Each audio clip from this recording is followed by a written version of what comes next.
All right. Hello, everybody.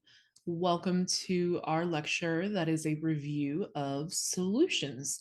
So, if we're going to be really competent at doing any kind of aqueous stoichiometry in Chem 220, we need to be absolutely confident about our ability to describe solutions, meaning define them, identify their components, and characterize them according to things like concentration and density. So, what we're going to be doing in this lecture is we are going to be discussing the general nature of a solution, how we talk about solutions, and also what the process of putting a solute and a solvent together in a mixture looks like, meaning what kind of things are happening at the molecular level that allow our solute and solvent molecules to interact. So, this is a bit of a review, but let's go ahead and jump in. So to start, let's identify what solutions are. So I'm going to give us an initial kind of straightforward definition. So DEF and a box definition.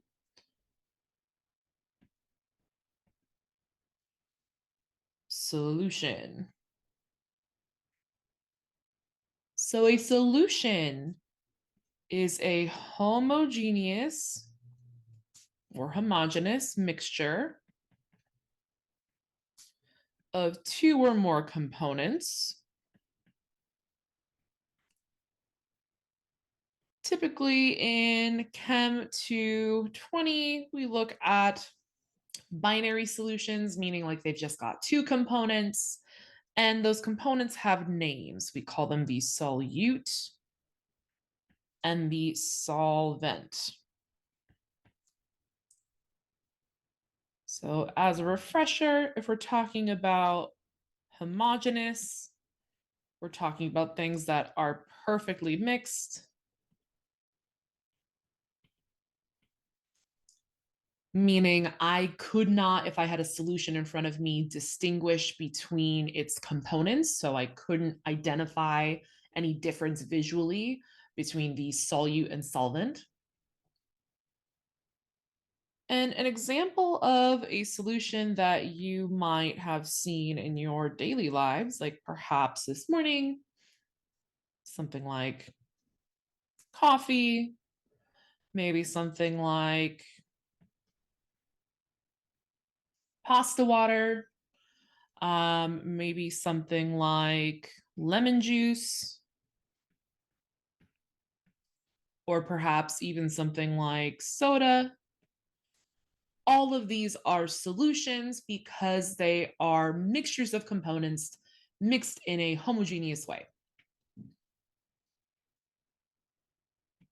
Now, like I mentioned, we in Chem 210 and 220 really think about kind of simple solutions in the sense of we look at mixtures that are really just like two components. So let's go back to these ideas of the solute and the solvent and how they relate to the solution at large. So let's talk about the solute.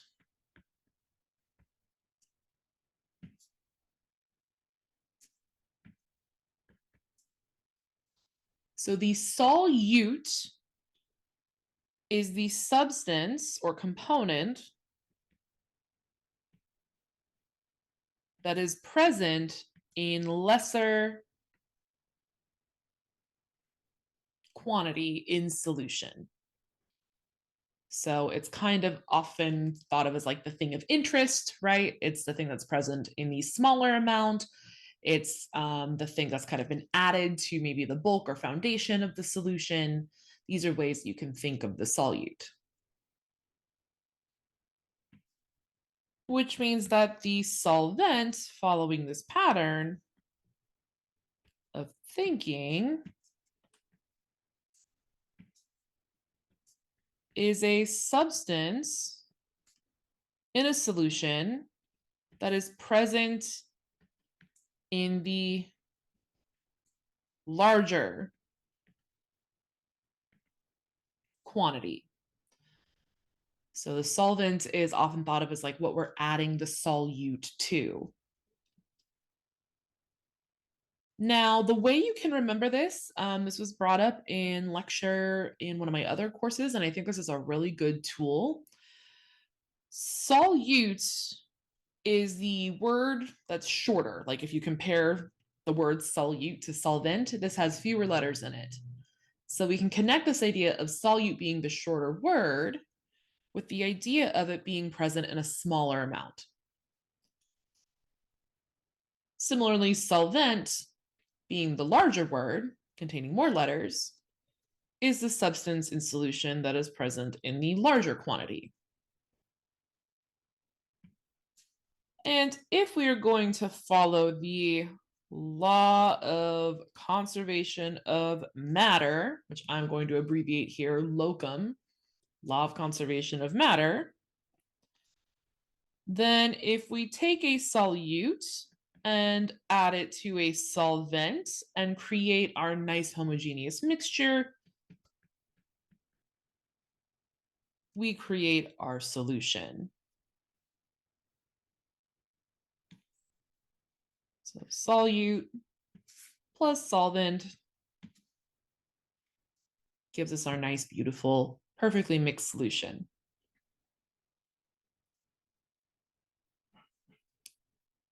Now, if you're coming from Gen Chem 1, this is probably a little bit of a like general idea of solutes versus solvents, right?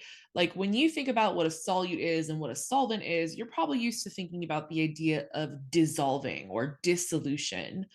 So we are, just like we did in Chem 210, going to take these general definitions of solute and solvents, and we are going to apply them to really where our main focus is in Chem 210, or in Chem 220.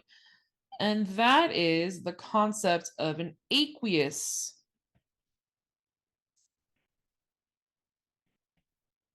solution.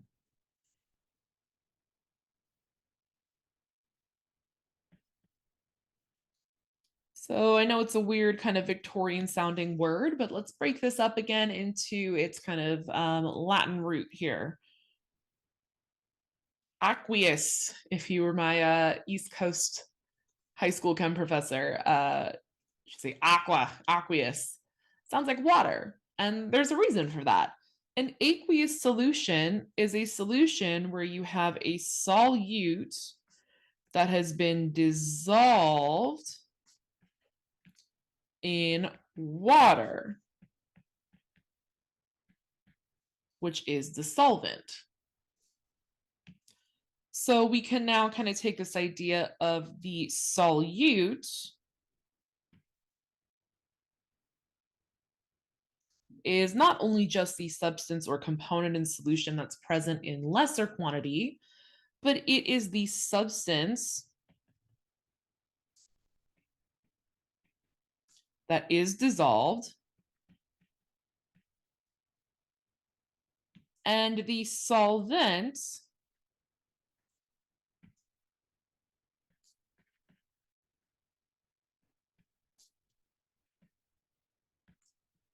is the substance that dissolves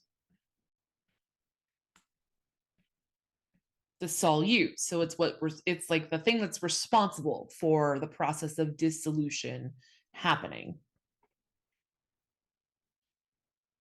So this is again if we're thinking about aqueous solutions. So it's all right if you think about solute and solvent this way. We're going to be thinking about it that way in Gen Chem. But don't forget, when you move on to OChem, you're going to be looking at solutions that are probably going to be better thought of as like mixtures, even though there are intermolecular forces that are causing these things to kind of like solvate in one another. So when you get to OChem, this idea of like dissolution, which we've connected to the idea of dissociation, is not perfectly accurate. So it's kind of a good idea to have these general definitions just on your mind because you'll encounter them later in your STEM careers. So this is our definition of a solution: homogeneous mixture of two or more components. If it is a binary solution, we call those components the solute and solvent, where the solute and solvent come together in that mixture to create what we call a solution.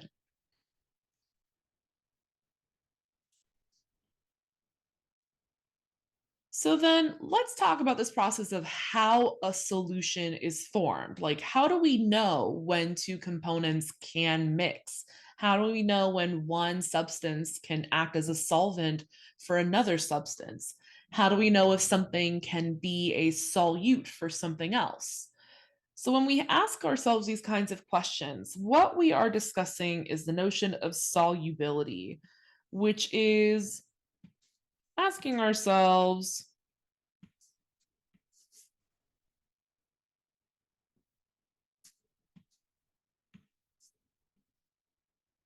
kind of like what's going on with dissolution, or how is the solute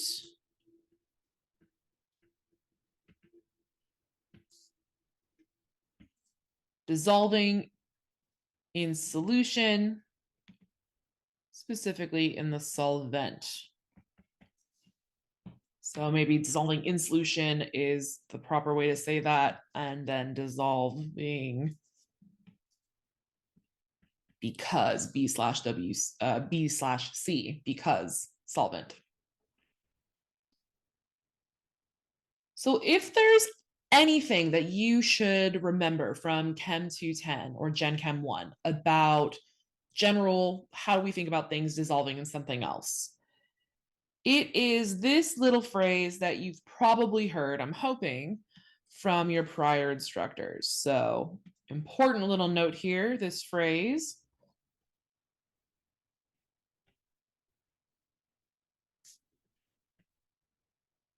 like dissolves like.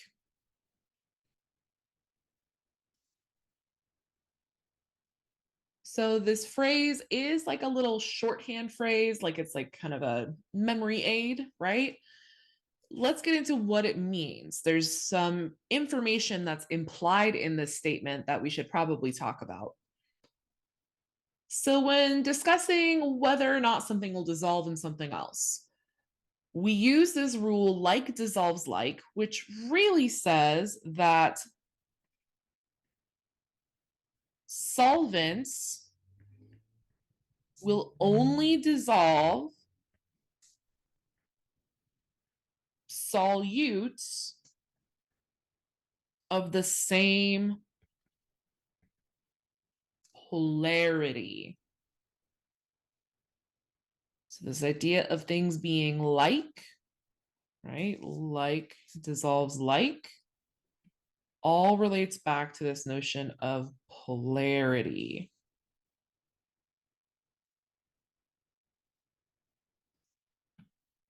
So, if that is ringing some bells, great. If that is something that you're like, oh, polarity, don't worry about it. We're going to talk about it. So let's refresh ourselves on the concept of polarity. So, question: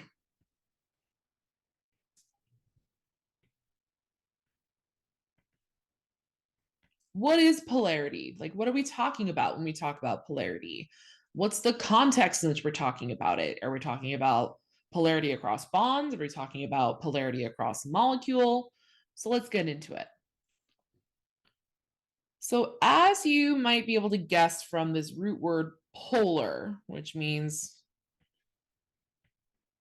opposites, we can define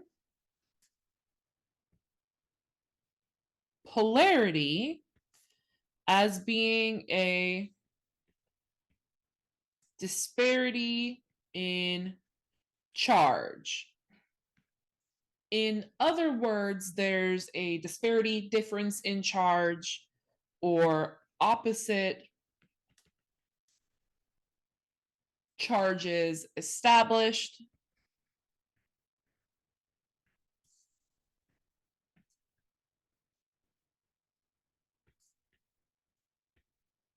in different regions. And I'm leaving this idea of like regions a little bit more general and ambiguous for now on purpose. So there's a couple of things that we need to keep in mind when it comes to polarity. So we've got opposite charges that are established in different regions. So first, we can have polar covalent bonds. These are chemical bonds that happen when you've got some element X sharing valence electrons with some element Y. And let's say that element X is more electronegative and element Y is less electronegative. So remember, electronegativity is the ability of an element or an atom to draw electrons that it is sharing in a covalent bond with another substance closer toward itself. So these are substances that have a really, really strong relative effective nuclear charge. So how does that relate to polarity? So if we were to think about this polar covalent bond, if we were looking at just a regular covalent bond, aka a non-polar covalent bond, where there is no difference in this game of tug of war that element X and Y are playing on their shared electrons, then we would expect for the electron cloud or the molecular orbital to look something like this around the molecule or around this bond in particular, this XY covalent bond.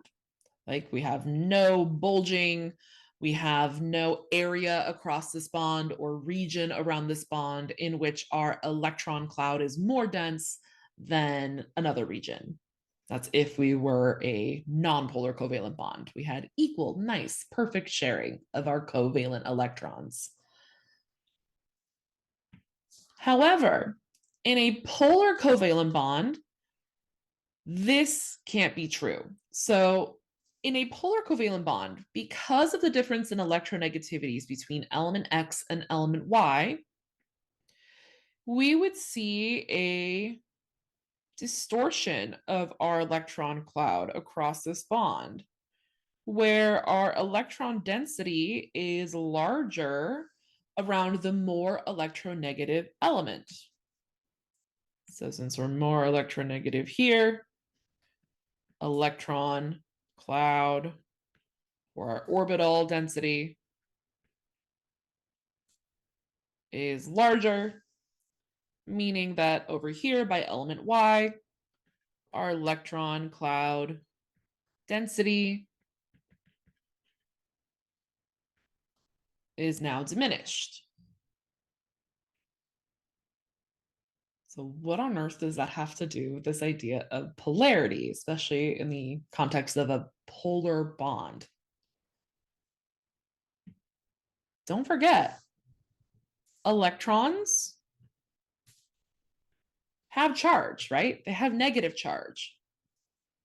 So if I am now skewing the density of electrons to be closer around element X, that means that I've got more negative charge clustered around element X. And since that charge or electron cloud density was taken from element Y, then the negative charge that was surrounding element Y due to the electrons surrounding element Y are now being taken away from it or drawn away from it toward element X. So there's now a deficit of negative charge. So the lack of a negative charge is what we might call a region of positive charge. Now, again, we're talking here about a covalent bond. We're not talking about like full positive or full negative charges being established. Electrons are not shared nor donated in a polar covalent bond. So what happens here is we set up what we call a dipole moment, which is a representation of where this polarity or opposite charges are found across this particular polar covalent bond. And since they're not full positive or full negative charges, because we're not dealing with ions here, we use this little del symbol which you may have seen in your calculus classes, like when you do partial differentiation. And this arrow notation is a vector that says, okay, we are going to point toward the region where our electrons are most clustered, and thus we have more partial negative charge around that region on the bond. When we draw this little vector, we leave the back end with a plus sign to really just indicate that this is the region in the space here across our bonds where we have some partial positive charge. So we call this a dipole vector. And in a polar covalent bond, this is a permanent disparity in charge. So this is permanent in a polar covalent bond.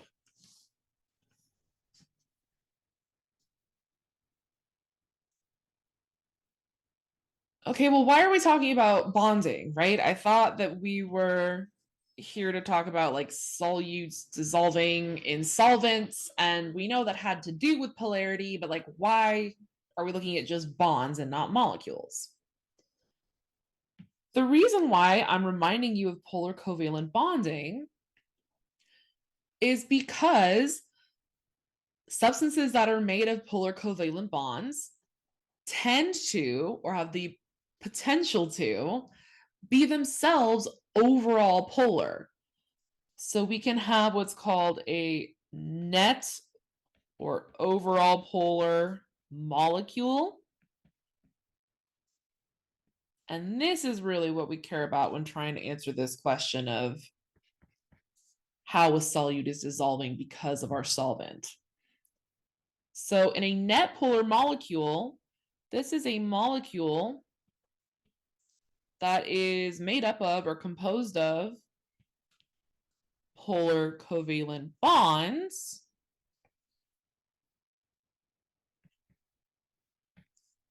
that also has a three-dimensional geometry or shape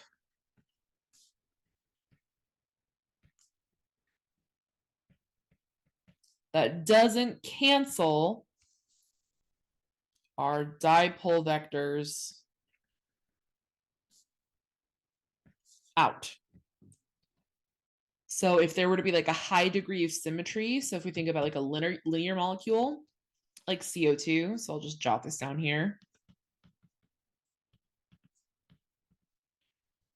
So if we were to look at this bond that exists between carbon and oxygen, it's obvious that that's a polar covalent bond, right? Oxygen is certainly more electronegative than carbon. So we would have a dipole pointing toward the oxygen on the right. But because this is a linear molecule, we have an equally as strong dipole that's pointing to the left due to the carbon-oxygen bond that's happening on the left-hand side of this molecule. So overall, these dipoles cancel one another out.